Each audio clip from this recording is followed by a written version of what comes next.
إن الحمد لله نحمده ونستعينه ونستغفره ونعوذ بالله من شرور أنفسنا وسيئات أعمالنا من يهده الله فلا مضل له ومن يضلل فلن تجد له وليا مرشدا وأشهد أن لا إله إلا الله وحده لا شريك له شهادة الأولين وشهادة الآخرين وأشهد أن محمدا عبده ورسوله الذي أدى الأمانة وبلغ الرسالة ونصح الأمة وجاهد في الله حق جهاده حتى أتاه اليقين صلوات الله عليه وسلامه وعلى آله وصحابته وسائر من اتبع منهجه واقتفى أثره إلى يوم الدين يا أيها الذين آمنوا اتقوا الله حق تقاته ولا تموتن إلا وأنتم مسلمون يا أيها الناس اتقوا ربكم الذي خلقكم من نفس واحدة وخلق منها زوجها وبث منهما رجالا كثيرا ونساء واتقوا الله الذي تساءلون به والأرحام إن الله كان عليكم رقيبا يا أيها الذين آمنوا اتقوا الله وقولوا قولا سديدا يصلح لكم أعمالكم ويغفر لكم ذنوبكم ومن يطع الله ورسوله فقد فاز فوزا عظيما أما بعد فإن أصدق الحديث كتاب الله وخير الهدى هدى محمد صلى الله عليه وآله وسلم وشر الأمور محدثاتها وكل محدثة في الدين بدعة وكل بدعة ضلالة وكل ضلالة في النار. Kaum muslimin sidang jamaah Jumat, semoga kita senantiasa dirahmati dan dimuliakan oleh Allah Subhanahu wa taala. Sebuah ayat di dalam surah Al-Furqan di ayat ke-30 di mana Allah Subhanahu wa taala di dalam ayat itu Allah Subhanahu wa taala menyebutkan tentang aduan Nabi kita Muhammad sallallahu alaihi wasallam kepadanya. Allah abadikan di dalam Al-Qur'an aduan Nabi sallallahu alaihi wasallam kepada Rabbnya Allah Subhanahu wa taala. Kata Allah Subhanahu wa taala tentang ucapan Nabi sallallahu alaihi wasallam, a'udzu billahi minasyaitonir rajim. Wa qala ar-rasul ya rabbi inna qaumi ittakhadhu hadzal qur'ana mahjura. Dan Rasul sallallahu alaihi wasallam mengatakan, ya Rabbi, wahai Tuhanku, yaitu Allah Subhanahu wa taala. Beliau mengadu kepada Allah, inna qaumi ittakhadhu hadzal qur'ana mahjura. Sesungguhnya kaumku, kata Allah Subhanahu wa taala, ittakhadhu hadzal qur'ana mahjura, telah menjadikan Al-Qur'an ini sesuatu yang diacuhkan, tidak diperhatikan dan ditinggalkan oleh mereka.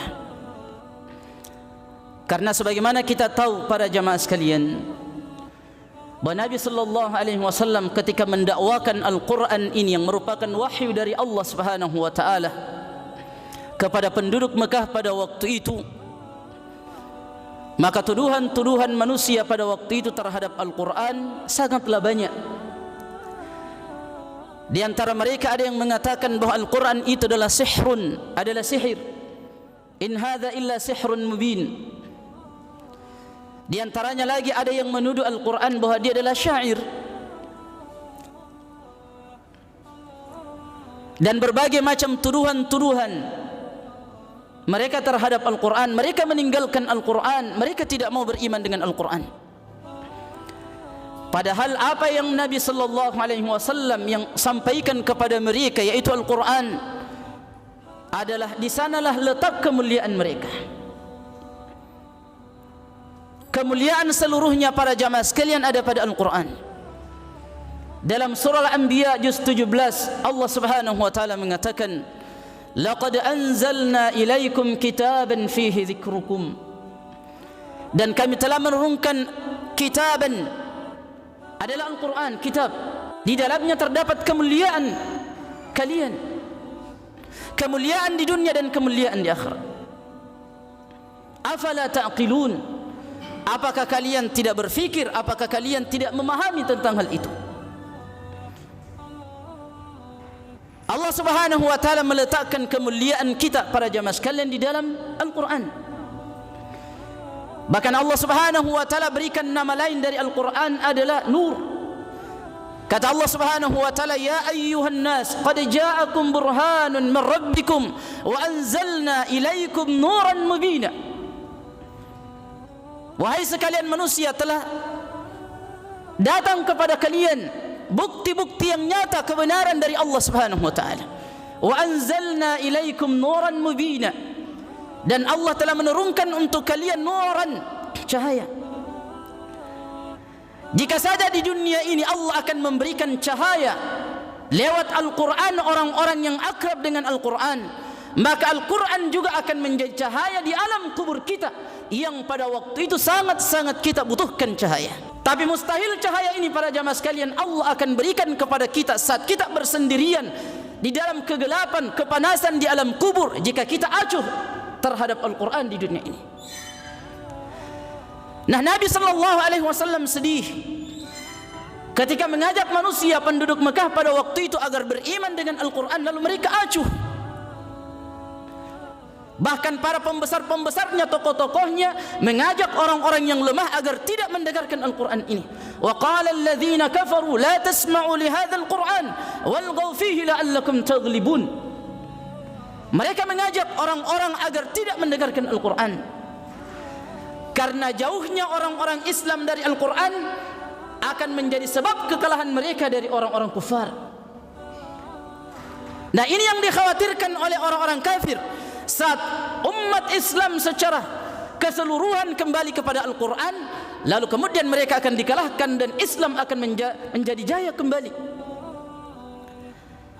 Nah, aduan Nabi sallallahu alaihi wasallam para jamaah sekalian kepada Allah menunjukkan bahwa dosa meninggalkan Al-Quran itu sangat besar. Bukankah semua kita tahu bahwa dosa itu bermacam-macam, bahkan yang terbesar adalah syirik. Ada dosa zina, ada dosa mencuri. Tapi kita tidak temukan ayat di dalam Al-Quran bahwa dosa-dosa itu diadukan Rasul kepada Allah Subhanahu wa taala. Kita tidak temukan. Tapi dosa meninggalkan Al-Quran ini yang diadukan oleh Nabi kepada Allah Subhanahu wa taala. Ya. Dan tidak menutup kemungkinan para jamaah sekalian, acuhnya manusia terhadap Al-Quran itu juga terjadi di zaman kita. Terjadi zaman kita. Kenapa kok dosa-dosa para jamaah sekalian yang lain itu Rasul tidak adukan kepada Allah? Karena semua dosa yang dilakukan oleh manusia dengan berbagai macam ragamnya para jamaah sekalian kembali karena mereka meninggalkan Al-Quran. Kenapa manusia mencuri para jamaah sekalian? Apa yang menyebabkan mereka merampok? Apa yang menyebabkan mereka korupsi? Bahasa sekarang, disebabkan karena mereka acuh dengan Al-Quran. Acuh dengan Al-Quran. Bukankah Allah Subhanahu wa taala misalkan mengatakan di surah An-Nisa, innallaha kana 'alaikum raqiba. Sesungguhnya Allah Subhanahu wa taala senantiasa mengawasi kalian. Nah, orang-orang yang beriman, yang faham, yang punya perhatian terhadap Al-Quran, meskipun dihadapkan uang berjuta-juta, bermiliaran, bersendirian, tidak ada CCTV yang mengawasinya, tetapi dia merasa diawasi oleh Allah Subhanahu wa taala, maka tidak akan mungkin melakukan pencurian itu. Kenapa orang-orang berzina? Itu karena mereka meninggalkan Al-Quran. Allah Subhanahu wa taala mengatakan dalam surah Isra, "Wala taqrabuz zina." Dan jangan kalian mendekati zina. Jika mendekatinya saja tidak boleh, maka apalagi melakukannya.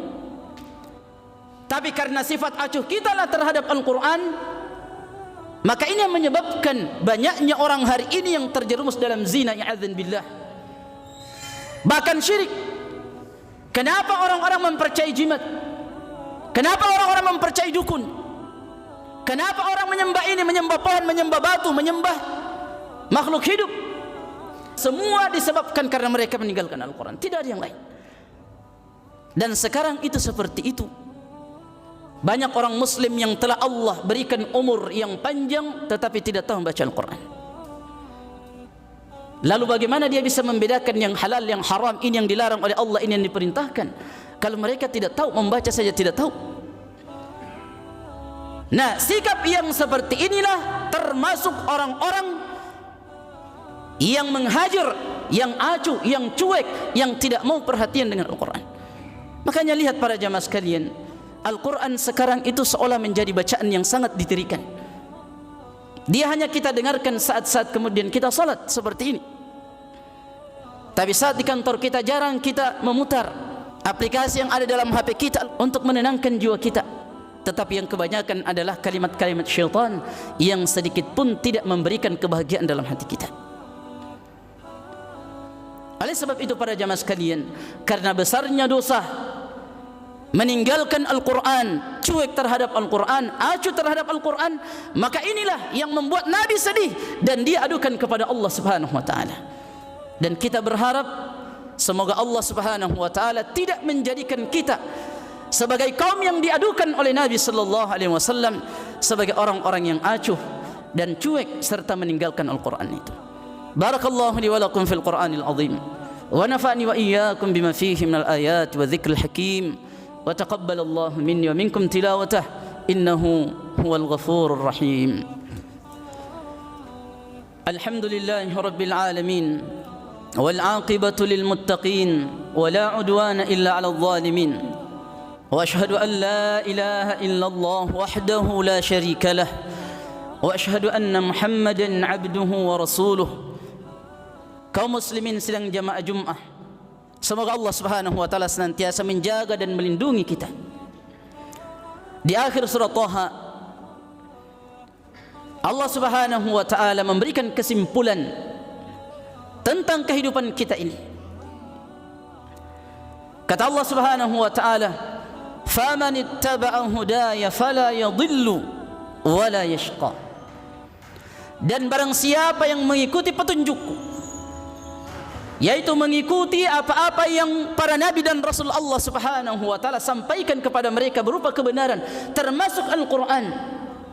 Famanittaba'a hudaya, barang siapa yang mengikuti petunjukku, kata Allah Subhanahu wa taala. Ini kesimpulan dunia. Di dunia ini, fala yadhillu wa la yashqa. Mereka tidak akan pernah tersesat di dunia ini. Wa la yashqa, dan pada hari kiamat dia tidak akan pernah khawatir, dia tidak akan pernah sengsara kelak di hari kita dihadapkan nanti oleh Allah Subhanahu wa taala. Tapi agar kemudian kita tidak seperti ini, tidak sesat dan juga tidak ingin sengsara pada hari kiamat, maka kembali kepada Al-Quran. Kita punya perhatian dengan Al-Quran, belajar, kita kaji apa isinya, kita amalkan, kita dakwakan. Maka orang yang seperti ini Allah berikan jaminan la yadhillu fid dunya wa la yashqa fil akhirah. Dia tidak akan pernah tersesat di dunia dan tidak akan pernah sengsara di akhirat. Al-Quran bukan harta dan anak-anak dan jabatan gaji kita, bukan itu. Kemudian selanjutnya Allah mengatakan, di bawahnya lagi ayat itu, sebaliknya, wa man a'rada an dzikri fa inna lahu ma'isyatan dhanka wa nahsyuruhu yawmal qiyamati a'ma qala rabbi lima hasyartani a'ma wa qad kuntu basira qala kadzalika atatka ayatuna fanasitaha wa kadzalika al-yawma tunsa. Tapi barang siapa yang berpaling dari Al-Quran, berpaling seperti tadi acuh, dia tahu dirinya tidak tahu, kemudian tidak mau belajar, tidak mau mempelajarinya, maka apa ancaman Allah Subhanahu wa taala? Fa inna lahu ma'isyatan dhanka. Maka Allah akan berikan hukum dia, sanksi dia dalam kehidupan dunia ini dengan apa? Kehidupan yang sempit. Maka kita semua memperhatikan, banyak orang-orang yang diberikan kekayaan oleh Allah tetapi hatinya selalu terasa sempit, dadanya tidak lapang, selalu penuh dengan kesusahan. Memiliki anak yang banyak tetapi menjadi anak yang durhaka, memiliki istri yang tidak mau diatur, tidak mau mendengar. Itu adalah hukuman dari Allah Subhanahu wa taala orang yang acuh dan meninggalkan Al-Quran. Itu kesempitan di dunia. Belum kemudian dikubur juga Allah akan himpitkan oleh tanah para jamaah sekalian alam barzah. Akibat apa? Meninggalkan Al-Quran. Kemudian pada hari kiamat apa kata Allah? Wa nahsyuruhu yaumal qiyamati a'ma. Dan kami akan kumpulkan mereka ini, orang yang meninggalkan Al-Quran berpaling cuek, adalah dalam keadaan buta pada hari kiamat. Maka mereka mengadu kepada Allah Subhanahu wa taala pada waktu itu. Qala rabbi lima hasyartani a'ma wa qad kuntu basira. Ya Allah, kenapa engkau kumpulkan kami dalam keadaan buta? Adalah balasan sesuai dengan perbuatan. Saat Allah memberikan kedua mata kita ini yang sehat, lalu Al-Quran ada di rumah kita, lalu kemudian kita tidak pernah melihat, membacanya, maka balasan sesuai dengan perbuatan. Maka matanya yang tidak berfungsi maka dijadikan buta pada hari kiamat oleh Allah Subhanahu wa taala. Maka mereka mengadu, qala rabbi lima hasyartani a'ma wa qad kuntu basira. Ya Allah, kenapa engkau kumpulkan kami dalam keadaan buta padahal dulu kami melihat? Apa jawaban Allah Subhanahu wa taala? Qala kadzalika atatka ayatuna fanasitaha. Allah mengatakan, telah datang kepada kalian ayat-ayat kami, fanasitaha, tapi kalian meninggalkannya, tidak peduli dengan ayat-ayat Allah Subhanahu wa taala. Maka kata Allah Subhanahu wa taala, wa kadzalika al-yawma tunsa. Maka hari ini pun saya akan meninggalkan kalian. Kalau Allah meninggalkan kita pada hari kiamat dan cuek terhadap kita, siapa kira-kira yang mampu menolong kita dari azabnya para jamaah sekalian? Nah, oleh sebab itu mari kita berdoa kepada Allah Subhanahu wa taala. Semoga Allah Subhanahu wa taala senantiasa menjadikan hati kita cinta dengan Al-Qur'an.